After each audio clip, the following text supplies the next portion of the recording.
Hi guys! Kumusta ang lahat?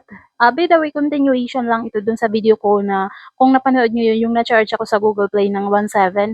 So, i-share ko sa inyo kasi sabi ko nga, sharing is caring. So, i-share ko sa inyo yung ibang steps na ginawa ko para ma-refund yung pera galing sa Google Play para and sa WPS. So, that is 1.7. So, kung sakaling ma-experience nyo to in the future, at least may idea na kayo. Okay? So, let's go! So, una guys, punta kayo sa Play Store and then hanapin nyo yung app na na-charge kayo. Tapos, scroll down lang kayo. Tapos, hanapin nyo yung app support. And then, i-click nyo yung arrow down. Tapos, dito, i-click nyo yung email para makapag-send kayo ng email sa kanila. Tapos, sabihin nyo dito yung message nyo. Tapos, i-attach nyo yung resibo ng order receipt. Tapos, send. So, ganon din guys sa Google Play. Mag-iwan din kayo ng email sa kanila. I-click nyo lang din yung app support para makapag-send kayo ng email sa kanila sa mismong app ng Google Play.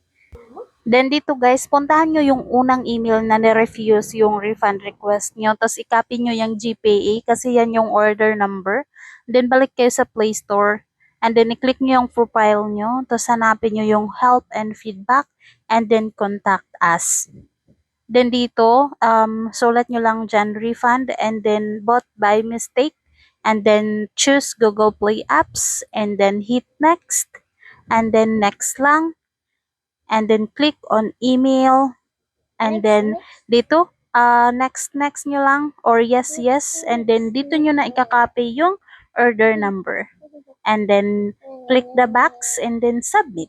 There you go, you already have submitted your feedback, and then you already have a case number.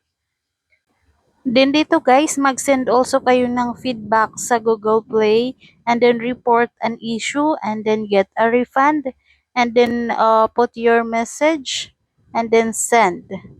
And dito guys, balik kayo sa Play Store, tapos hanapin nyo yung app na na-charge kayo, tapos i-rate nyo yung app nila. Una kong ginawa dito, binigyan ko sila ng 1 star, tapos binigyan ko sila ng pangit na review. Ganon din guys sa Google Play.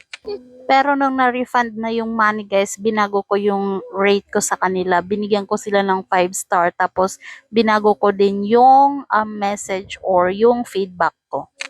Tapos kinabukasan guys, nag-email sa akin yung WPS pati yung Google Play na na-refund na yung money ko. Tapos guys, kinancel nila yung subscription ko. So yun lamang guys for this video. I hope na makatulong sa inyo. Bye for now and see you on my next one.